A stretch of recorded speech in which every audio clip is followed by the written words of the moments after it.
Welcome to Stat Masters, where we teach you how to use Player Profiler to win at fantasy football and better evaluate players. My name is Aaron Stewart, and I'm a senior analyst for Player Profiler, and my co-host is Chris Bonagura, a fantasy intelligence network analyst for Player Profiler. Chris, who are we talking about today? Yeah, so we're going to start with the dichotomy of Christian Watson versus Jahan Dotson. And in general, the theme of today's show is going to be wide receivers and tight ends whose perception of their ability to produce fantasy points this year because of situation may be a little skewed. So starting with Watson and Dotson, before we talk about price at all, I want to just compare these two players in a vacuum because there's a lot more similarities than people are willing to give them credit for. Now, the obvious difference is the size and the athleticism. Christian Watson standing at 6'4", 208 pounds with off-the-charts athleticism has really been a driving factor of the pro Christian Watson standpoint up to this point. And Jahan Dotson being a much more modest 5'11", 181 with the good 40-yard dash, but this isn't crazy athleticism by any means. It's certainly good enough for a professional wide receiver. Now, the draft capital, Jahan Dotson certainly trumps Watson with that mid-first round pick. And the college experience, Jahan Dotson went to a Power 5 conference. Christian Watson is a small school player. Now, passing over what they did in their rookie seasons, we look at college production for these players. Christian Watson, in his small school, didn't really produce that much. 4-year player, not an impressive breakout age. Now, he did play on special teams, which is always really nice to see for a rookie prospect. It shows that he's versatile, and we did see that versatility come to play in his rookie season, but didn't really crush the box score at all, especially not compared to Dotson. And keep in mind that Dotson did this in a Power 5 conference, just significantly better rookie profile coming in. And he also played on special teams. So it's not really a similar comp when you look at what they did in college and with the draft capital. So if we don't look at the rookie season yet, I would say Jahan Dotson probably profiles a bit more because we know wide receiver athleticism is typically less important when evaluating a wide receiver prospect. Now we look at some of the stats and metrics last season. So just in raw counting stats, Christian Watson, 65 targets, 41 receptions, 611 yards, 14.9 yards per reception, 896 air yards, 7 receiving touchdowns. Jahan Dotson, 61 targets, 35 receptions, 523 receiving yards, 14.9 yards per reception, 826 air yards, 7 receiving touchdowns. Nearly identical stat lines. Now, Watson was 11.7 fantasy points per game, number 32 in PPR among receivers, where Dotson was 38. And the big difference for that is Watson did also rush in 2 touchdowns that you wouldn't see in that stat line. Now, we look at some of the efficiency metrics, and obviously there wasn't a big role for Watson. It took him time to get involved. His average depth of target was nice, top 12. He was getting deep targets. 18 deep targets on 65 total targets is a incredibly good deep target rate. And then you look at his efficiency, formation adjusted yards per route run in general were top 12. He had good yards per target, yards per route. So, when the ball was getting thrown his way, it certainly was being put to good use. I don't think by any means you can say this is a bad player, but I'm not seeing so much jumping off the page in total. And you can say similar for Jahan Dotson. Same thing, 13.5 average depth of target, 16 deep targets on 61 targets is an incredibly good deep target rate. And you're getting good in similar ways where it's kind of like this deep target, big play guy. The one difference I would say is you're not seeing the efficiency quite as much. You're not seeing the yards per route run. You're not seeing the yards per target. He's not quite as explosive on those few plays he did get last year, but that's also a less sticky metric to track. We saw Watson have 3-4 big breakaway plays where Dotson's big plays were kind of him catching it already in the end zone, where Watson had to catch it 40 yards out and run it the rest of the way. And then we look at, the all-time decider of cost, and you look at Christian Watson, and he is wide receiver 19, fourth round pick, creeping towards the third round, at the very least a mid fourth round pick. And then you scroll down, scroll down, scroll down, scroll down. You get Jahan Dotson, wide receiver 41, ADP of 81, a clear 7th round pick who just 3 weeks ago was a 9th round pick. He's actually been climbing as people look more and more at Dotson, and he garners some hype. He was cheaper. He's certainly still relatively cheap. But we're looking at Dotson as wide receiver 41 and Christian Watson as wide receiver 19. But we just profiled two very similar guys. And I understand the athletic profile for Watson hyping people up, but you very rarely see pure athleticism really drive up a wide receiver's value, because the way the NFL is played, you don't need pure athleticism to be a good receiver. So to me, it looks like a case where Christian Watson is frankly overpriced. And then you would say, well, why are they being perceived so differently? Is it the athleticism alone? Is it the depth chart, the team situation? Certainly these things bake in. I think the biggest thing is the perception. So you look at Christian Watson, just absolutely nothing, right? But then week 10, week 11, week 12, week 13, 4 weeks in a row, he puts everything on the field. His entire stat sheet for the year is 4 weeks. And Watson was on most people's waiver wires. Your traditional 12-team, 5-man bench fantasy football league. At that point, most people dropped him. So Watson holds a very special place in people's hearts because at the most pivotal point of your season where you're fighting to make it to the playoffs, you got this incredible waiver wire ad. And now you look at the team situation and he's perceived as the wide receiver 1. And you're looking at the competition for the Packers, and it doesn't seem like he has much to deal with. So you're thinking, oh, this is a team's wide receiver 1 with Watson. He's just going against Dubs and rookie Jaden Reed, tight ends like Luke Musgrave and Tucker Kraft, who are also rookies, and an aging satellite back in Aaron Jones. And then we want to look at Jahan Dotson. The difference really is Dotson didn't do it in a way that was as memorable. Dotson came out week 1, had a good week. Week 2 had a good week. Suffered an injury in week 4 in week 5 after coming on strong the first 4 weeks. Because of that strong come up, he never hit the waiver wire. He was on someone's bench until he got healthy. So it wasn't as memorable. Most people remember Jahan Dotson just clogging their roster. Gets healthy again, starts killing it again down the stretch. But at this point, those Dotson owners probably weren't competitive anymore. So they weren't even noticing these big box scores in week 15 and week 16. So you look at it, and now the depth chart is obviously worse for Jahan Dotson. He has a lot more target competition, but I'm not looking at that as a negative in regards to what to expect for this year. Because if you think about it, for Christian Watson, he had a Hall of Fame quarterback throwing him the ball and needed Romeo Doubs to get injured in order to see the field in an impactful way. And when Doubs came back, Watson's workload decreased. Dotson was getting the ball from Carson Wentz and Taylor Heineke, was competing with Terry McLaurin and Curtis Samuel, who had a nice year, and still managed to put on the same level of impact with much higher target competition and much worse quarterback play. We don't know what to expect out of Jordan Love, and we can't say for sure that Watson's target competition is weak. Jaden Reed could be good. Luke Musgrave could be good. This overall passing volume of this team could be a lot lower than we expect. I really like Jahan Dotson. I think his price is starting to get a little too high. He was a 9th round pick. Now he's a 7th round pick. In the 7th round, I'll still take him here and there, but I'm not jumping to my skis. But I'm certainly not excited to draft Christian Watson at all at his price tag.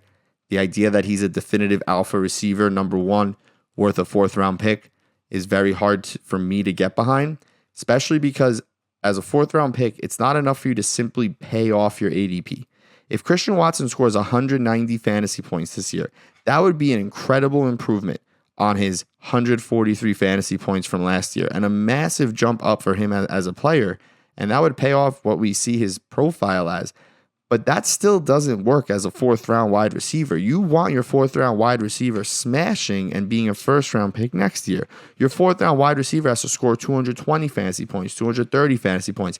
Players of the past who were 4th round receivers and then followed up being 1st round players were guys like Chris Godwin and Calvin Ridley and Cooper Kupp, not Christian Watson's. Players who were touchdown dependent 4th round picks that disappointed you the following year are guys like Gabriel Davis and Chase Claypool. And I'm not super hyped about Watson. Aaron, anything to add on? With Christian Watson, one thing I do want to bring up, yes, it's not player profiler, but when we're talking about receivers, there's obviously someone in fantasy football that you need to follow and listen to what they say about receivers, and that's Matt Harmon, his reception perception. I'm not going to give you the numbers. You guys need to go and subscribe to that service if you want to see this, but the general picture with Christian Watson is there are two things reception perception measures: the route percentage and the success rate. Christian Watson, most of the routes he ran were deep routes. And guess what? Aaron Rodgers was number 2 in deep ball attempts last season with 81. Christian Watson was successful with those deep routes as well. So objectively, he's good at that. The concern is with Jordan Love, there is only a small sample size, but in his career, there's 10 deep ball attempts. He's only completed 2 of those. It is small sample size, but what if Jordan Love can't throw the deep ball as well as Aaron Rodgers? And Rodgers really wasn't that great last season. He was number 20 in deep ball completion percentage. But Jordan Love, who is such a huge unknown, could completely tank Christian Watson's fantasy value this season, and no one's talking about it. Meanwhile, with Jahan Dotson, if you go to his reception perception, the spoiler is it looks very pretty. It's this nice green color. And really what that tells you is he can run every single route. And he's good at every single route. Short, intermediate, deep routes. Whatever Dotson's role in this Washington Commanders offense, he's going to succeed, just like he did last season. And the most impressive stat for Jahan Dotson, you mentioned that he got injured. He missed some games. His dominator rating was 30.3%. Amongst all wide receivers, that was number 14, while only playing in 12 games. That is a mind-blowing number. Anyone telling you that Jahan Dotson is not a good wide receiver in the NFL doesn't know what they're talking about. Jahan Dotson can succeed in fantasy football this season, and especially that price tag. You mentioned ADPs earlier. Christian Watson, around pick 40. Jahan Dotson, around pick 80. For me, it's easy. Give me Jahan Dotson, because Christian Watson's looking like a trap. Yeah, Watson for sure is tough at his cost. It's a player I like, but I wish he was in the 6th or 7th round. A good comparison is Chase Claypool from the rookie to the sophomore season. You lose the touchdowns, you lose a lot of the fantasy points despite having the same volume. And also, not that I think the players are similar, but the way that Gabe Davis was a 4th round pick last year was obviously too high. He's an 8th round pick this year. He's a good pick as an 8th round pick. We've discussed it on this show. I had a league last year where I got Gabe Davis in the 8th round in a home league, and he was great for me as an 8th round pick, not as a 4th round pick. That's the problem with Watson. There's nothing wrong with the player. It's a crazy cost based on how little we've seen, especially when you then compare to Dotson. And the argument against Dotson is obviously Sam Howell is probably bad. Even if he is good, how good can he really be? And we like Jacoby Brissett, but how much does he actually see the field? And there's still a limited ceiling with that kind of quarterback. So Washington offense is a little back off for sure this year. But if anything, Jahan Dotson with his cheap price tag is still purchasable on a bad offense, because the worst offenses are never as bad as we actually think. And if anything, his presence makes Terry McLaurin a questionable 4th round pick. I love Terry, but he never necessarily finishes in the top 20. You can look at all of his points per game finishes his whole career, and he's never had a guy like Dotson also on the field with him, and he's never crushed target shares in such a way that was that of a pure alpha. If you're going to fade anyone, I don't even hate the idea of drafting Les Terry, because Dotson is genuinely a good player. And to discuss another genuinely good player, a little more speculative, we're going to talk about Zay Flowers. Very similar to Jahan Dotson, so much so that Jahan Dotson is his best comparable player. And we're starting to get a similar type of fade on Flowers that we had on Dotson last season. Dotson, coming into the rookie year, was drafted well outside of the top 20 in ADP for best ball. And that was mostly due to the murkiness of his situation alongside a collegiate profile that didn't seem to really fit the 1st round draft capital. You look at Zay Flowers, 5'9", 182, similar athleticism to Jahan Dotson.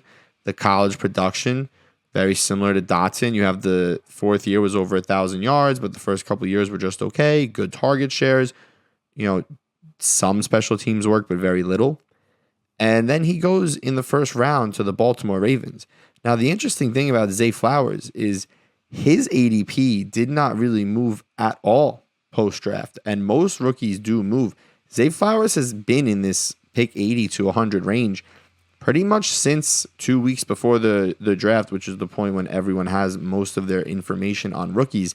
And it's odd that he hasn't gone up and he is drafted as the fourth of the 4 first-round pick rookie receivers. He's 1 pick behind Quentin Johnston, significantly behind Jordan Addison, and even more so significantly behind Jackson Smith Njigba. So the question is why? It doesn't really make sense. He goes to this Baltimore offense where he very easily could be the main target come day one. Now, I understand the risk of lower overall pass volume, but this is going to be a very efficient type offense. It always has been with Jackson. There's still a lot of touchdown equity.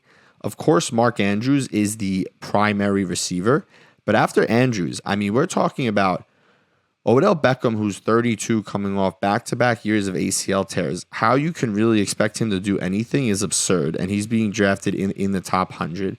Rashad Bateman, who we've spoken about on this show before, and is a player that did have a nice profile, but at this point in his career, he's done nothing. It's a third-year player, and he's also coming off of awful injury, a Liz Frank injury in the middle of last season. That's a tough injury for wide receivers and for any player, and that really hinders you the following year. So his competition is injury-riddled players with limited roles.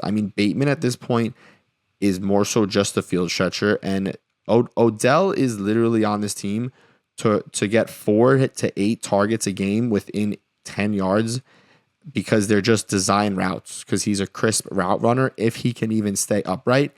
Zay Flowers has a very genuine path to upside. Rashad Bateman is drafted right behind him, and Odell is also drafted in a similar range. Flowers, Bateman, and Odell are drafted all within 20 picks of each other, showing that there's a lot of hesitation on who's going to get the work. Flowers still goes first, fortunately, but Zay Flowers is a very easy upside rookie pick at this point in the draft. And I think the comparison to Jahan Dotson makes a lot of sense. The last thing I'll say, and then Aaron, I'd love to hear what you have to say, is pre-draft, some people had Zay Flowers as their wide receiver 2. Very few people had him as their wide receiver 1. Everyone agreed he was in the top 4. And the hype for Flowers seemingly slowed after going to Baltimore in the first round, which is kind of crazy to me. I would have expected him to get massively hyped up.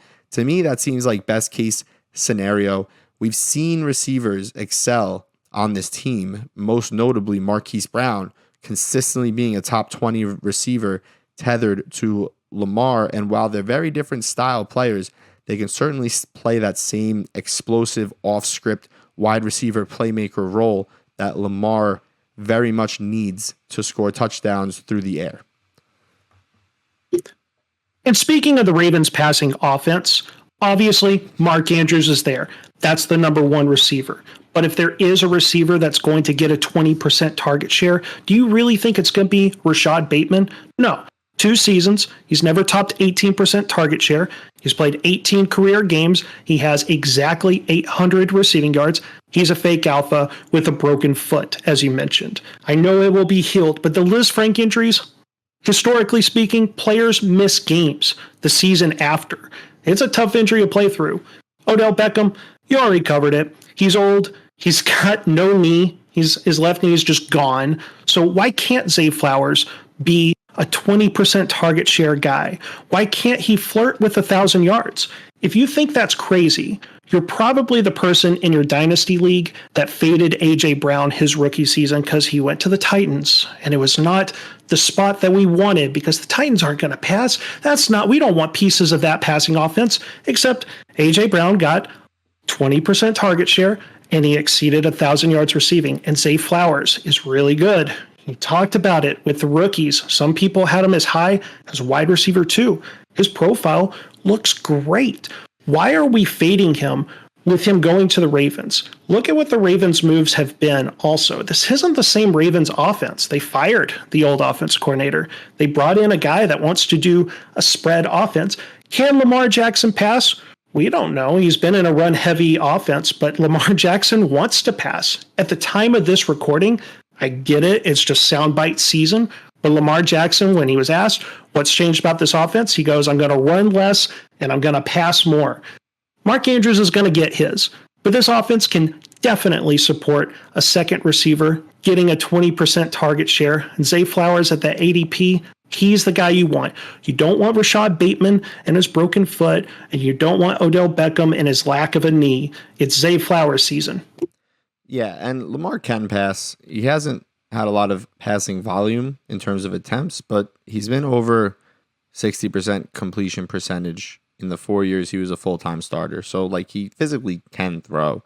And the last thing to say for Flowers and Bateman is, let's not forget that Deebo Samuel had a Liz Frank at some point through his rookie season, missed his sophomore season because of repeat injuries and struggling with that Liz Frank, and then scored 300 fantasy points in that third year or that fourth year. I don't remember which, but it's to say that even if you genuinely believe Rashad Bateman is amazing and can do what Deebo Samuel did, he's still probably hindered for this season at the very least by that Liz Frank. It's a huge window for Zay. It's a great purchasing opportunity. Other great purchasing opportunities, and a position we're yet to talk about really on this show, is tight end. So let's talk about two of those guys. We're going to talk about Browns' upcoming stud tight end, David Njoku, who is looking to hopefully piece together his first outlandish stud season of the tight ends drafted outside of the top few tight ends. So when we look at the tight ends, you have obviously Kelsey and Andrews, Hawkinson, Kittle, Pitts, Goddard, the guys we think that are really good, Waller, who we think is also really good but has had some struggles with injury, and then Engram, who's just kind of shoved up there. Outside of your top 8, your next two, Njoku and Freiermuth, are probably the best two tight end values this year. Those are guys that you want in all formats because they're going to be relatively affordable compared to the 8 above them. And outside of Kelsey and Andrews, there's no reason Njoku and Freiermuth can't outscore the other 6. And if there are injuries, they'll outscore the top 2 also. Njoku's 6'4", 246. He falls slightly short of the 6'5", 250 barrier that we want for tight ends, but it's very slightly. He runs the 4.64. That's good size, not great size, good size, and excellent athleticism. You look at the production over his career, it's been a good career. He's really only hindered by injuries. Even as a rookie, he was top 30, and then by his sophomore season, number 10 in PPR points per game. Last season, he was number 8 in PPR points per game. And he missed two games, but he earned 80 targets. His yards per reception have never been great, but most seasons, they're at least over 10. He's finding the end zone, and he's been on low-scoring Browns teams. I mean, these weren't the Deshaun Watson Browns. He's had some of the worst quarterback play his entire career. His best stretch of quarterback play was Baker's back half as a rookie. He now has Deshaun Watson throwing him the ball, and this show genuinely believes Deshaun Watson can be just as good as he was. There's no reason not to believe so. You look at his efficiency from last season, number 8 in deep targets among tight ends. 18% target share is great for a tight end, right? 14% air yard share is also good. He's running routes. He's participating in routes. He's 8th in receiving yards, 7th in yards after the catch. So there's yak ability. Yards per route run is number 10. Yards per target is number 11. Yards per reception is number 18. Yards per team pass attempt is number 8. The guy is good. He's genuinely good, and he's the right size and speed. And this is a player that you want to make a bet on at tight end who's in an ascending situation, and he's essentially the number 2 target for the Cleveland Browns. The receivers that they've added are nice, but Elijah Moore completely cratered last season, and Donovan Peoples-Jones is just a guy. So it's Cooper, who's kind of like a 1B, not even really a true alpha, and then it's the tight end. So I like him. I also love Pat Freiermuth. Pat Freiermuth is 6'5", 251, so he does hit the size threshold. Slightly falls short of the speed threshold. You love to see 6'5", 250, and they run a 4.7 or faster. A little slow, but not so slow as to not matter. Pat Freiermuth is the guy that every year fantasy analysts are so desperate to find a tight end that they can point at and say, look at this guy.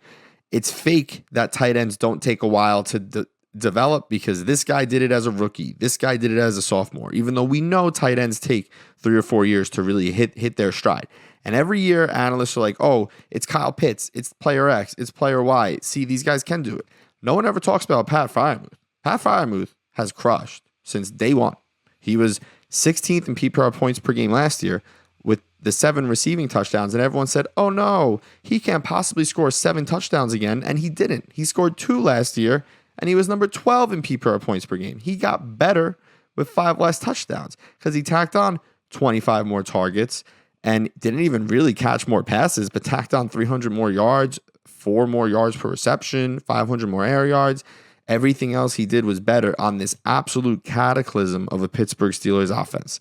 No good quarterback play. You went from Mitch to Pickett to just a mess to no game plan to no offensive line to no touchdowns for Deontay Johnson to apparently Najee Harris had a semi-Liz Frank injury. Everything went wrong except for Pat Freiermuth. You look at his advanced stats, 19% target share is amazing, right? Yards after the catch is still top 10 for a guy that's relatively slower. 12 deep targets on 98 targets, number 3. I mean, he's getting it at every distance. Number 8 in average depth of target. His efficiency is also very good. His yards per route run is number 7. His yards after the catch was 9. Yards per reception was number 13. There's no number for his juke rate that season, but when you look at his rookie season, he was number 5 in juke rate among tight ends. So there's a little bit of, he's able to do more with it after catching it. And for a big guy who runs a 4.77, that's impressive that he can have a number 5 juke rate as a rookie. So this is a guy. This is truly a good tight end. Now, is he Kelsey? Probably not because of the relatively slower 40 time. But is this a guy who we're going to look back in the next 5-6 years and be like, wow, Pat Freiermuth was just consistently a great tight end in fantasy football. Situation did not matter. I 100% believe so. And these 2 tight ends that we pointed out are your best option for reasonable value. They both go around pick 100. You're not even spending a lot on them. And as long as they stay upright, they are 100% going to be good tight ends in your fantasy lineup. With both these tight ends, really tight ends in general, when we look at what is the number one cause for a tight end to be a top 12 tight end in fantasy, it comes down to 2 simple concepts: your snap share and your target share. The more you're on the field, the more you get targeted. Obviously, you're going to perform better in fantasy. I actually had a tweet. Anyone can go and look it up with my Twitter handle for Greg Dulcich. The key thing from that tweet was I looked at the past 5 seasons, what the top 12 tight ends averaged in snap shares and target shares. Roughly on average, if your snap share was 75% and your target share was 19%, that's a top 12 tight end on average. And both guys, David Njoku and Pat Freiermuth, hit that. David Njoku in particular is everything we're looking for. He's literally always on the field. His 83.5% snap share was number 7, and it should honestly be higher because he got injured. It knocked it down a little bit. I'm sure it should be closer to like 90%. And on top of that, when he's on the field, that route participation, that's number 10, is impressive. Last 6 games of the season, he came back from injury.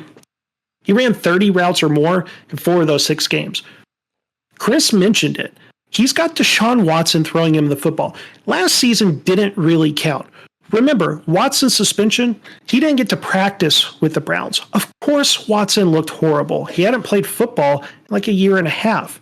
Now, he's got the entire offseason to practice, to shake off some rust, to practice throwing the football to David Njoku months before week 1.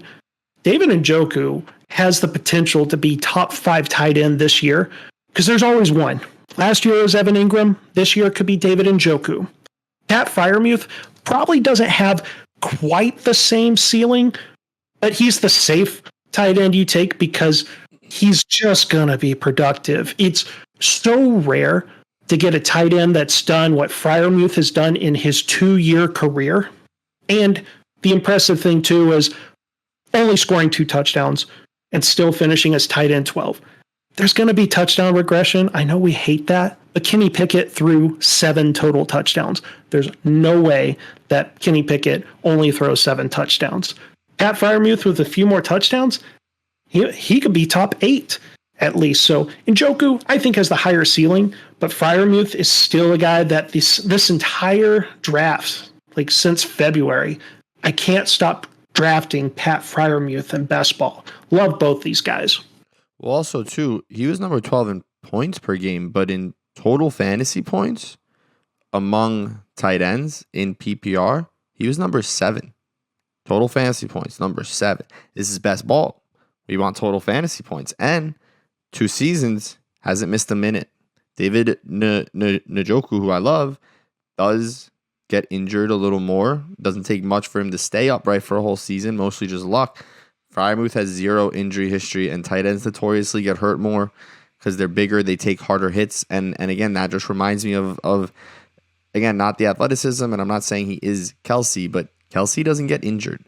Your best tight ends don't get injured. Zach Ertz, 4 years, did not get injured. And that's also saying a lot. Freiermuth hasn't missed a game. Dulcich got injured, right? Most of these guys get injured. He hasn't, like you said, Aaron, Freiermuth is safer. Njoku is definitely more exciting, and it's you don't even really have to pick between the two. Njoku has fallen a little, but typically there's about a round difference. So because Freiermuth will fall or someone will reach. So if you miss on one in the 8th, the other one's there for you in the 9th or in the 10th, and you have a very good shot at these guys. Last player, we'll be real quick on this one, is Chase Claypool. Is a player that probably shouldn't be free. And again, it's coming down to perception. The same way that we don't like Zay Flowers for being tethered to Lamar Jackson, we don't like Chase Claypool for being tethered to Justin Fields. And it's just completely outlandish to think that there's no possible way with all the improvements they've made and Justin Fields' collegiate track record and the improvements he's made the last 2 seasons. It's crazy to think that this team is going to be bottom 5 in passes per game again. And similar to the Ravens, even if there's less pass volume, the touchdown efficiency might be absurd, right? Lamar Jackson threw for 37 touchdowns in his MVP season, despite not really eclipsing, I think it was like 450 passing attempts that year. If we get something like that out of Fields, the volume's not going to matter as much. But the real selling point is Chase Claypool is free. The ADP is 194. He's a 17th or 18th round pick. And at this point, Chase Claypool is being hated on for pretty much no reason. If we're going to love Christian Watson for being big and athletic, then you have to like Chase Claypool for the same reasons. And then you look at what he's done. I mean, the first 2 seasons earned over 100 targets and scored touchdowns, at least the first season, but the variance happens, was in the top 40 in PPR points per game. And again, for free, for the 17th round, if you can finish as wide receiver 33, that's a massive win. Last season has the absolute collapse of the Pittsburgh Steelers, right? No touchdowns thrown. It was just a terrible team to be on. And then gets traded to the Bears, who also are not throwing the ball. You can explain a rock bottom season for Chase Claypool, and he still wasn't nothing. I mean, he was off the fantasy radar, but he still played football. The rest doesn't really matter to me. You look at the depth charts for the Bears, and it's obviously DJ Moore as the 1. And Chase Claypool is probably the 2. I promise you, Darnell Mooney is not good. He's not good at football, or at least not good enough to matter in fantasy. Cole Kmet is just okay, but 6'4", 260, 262, 4'7". He's a good size, and he has produced to a degree, but he's not earning a ton of targets. He's not a huge threat in that area. So Claypool could easily be the 2. He'll probably see the field more than Mooney because of his ability to block on these running plays. And he's earned targets. Do I think he's a league winner or some outlandishly great player? Of course not. But for a free 18th round dart throw, you could do a lot worse than Chase Claypool. And with Claypool too, remember, it's best ball. It's best ball. You get to this point of the draft, you're just trying to find points. It's never going to be a sexy pick. If it was sexy, they would have gone way before round 17, round 18. Chase Claypool, the efficiency sucks. It's objectively bad. There's no positive picture to paint on that. Do I care about that? No. The fact that even his worst season, he still saw 79 targets. And I know DJ Moore's there. I get it. I know Darnell Mooney will definitely get his targets, and he's coming back from an injury as well.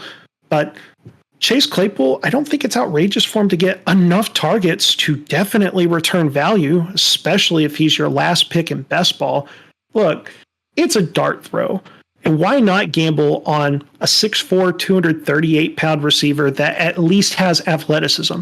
Maybe he sucks at being a receiver and running routes, but athleticism can get you by a whole lot of things. He's only scored 3 touchdowns the past 2 seasons, despite seeing, 190 total targets between those 2 seasons. Come on, touchdown regression. It's the second time I'm mentioning it. I get it. Some believe in it, some don't, but the odds, right, of only getting 3 touchdowns on 190 targets in that 2-year span is ridiculous. He scores 5 or 6 touchdowns, he's going to return value. It's like medicine. Sometimes it doesn't taste good, but you got to take it. And instead of taking that random rookie running back that was drafted in the 6th round of the NFL draft, why not take the receiver that the Bears, they made the mistake, but they still traded a high 2nd-round pick for him. They're definitely going to give him a chance this year. He's going to get some form of volume in best ball.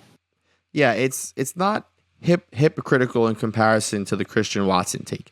It's the opposite ends of the spectrum of the same extreme that we're pointing out. Watson is a 4th-round pick for a player who's perceived as a team's primary target, riding off of a very good touchdown efficiency and big play efficiency from last season with a limited track record. And we've shoved him into the 4th round. It's very hard for a player like that to return value. Chase Claypool is a athletic guy who also hasn't really proven to be a high-end receiver who's being perceived as a team's 3rd or 4th target and is completely free. And it takes very little for him to now return value because of the cost. It doesn't take much for his situation to improve. Players get hurt. Darnell Mooney, I don't think is very good. He might earn less targets than you expect. He could also just get hurt. Komet could get hurt. The situation improves slightly, and Claypool now finds the end zone 5 or 6 times, and he pays off at that 18th round value. So it's opposite ends of this extreme of these just athletic first receivers that don't necessarily run the crisp routes and give you the full profile. And then we have Dotson and Zay Flowers who sit in a similar mold of it's not a flashy enough situation for us to care, but it's a very talented player and you should care, and it's a reasonable cost. And then 2 tight ends that I don't think we're going to really get pushback on. It's just great value. Most people realize it, and I pray that they don't get more expensive because they are my fireball in every single best ball draft. And that's pretty much it. For people that are listening to the show on YouTube, if you enjoyed the show, give this video a like. If you're not already, subscribe and comment below. Let us know what players that you liked, what players you didn't like, what takes that you disagree with. Hey, we'll have a conversation with you. And if you want to have that conversation, this is where you join the Player Profiler Discord server. Go to playerprofiler.com/chat to join the Discord server. The reason why you do that is we actually record the show live on Discord. And after the show, we do bonus content. We'll take your questions. We'll help grade your best ball teams. We'll take some dynasty questions. Whatever you have, we'll answer it. And on that note, from Aaron and from Chris, that's going to do it for the show. We bid you adieu until next time. Hey, you like that video? Be sure to subscribe and activate those alerts so you get notified as soon as new videos drop. And be sure to check out playerprofiler.com. We have all the tools for you to dominate every type of fantasy league. We have a draft kit, Dynasty Deluxe, data analysis, DFS Dominator, and don't forget the player rankings to rule them all.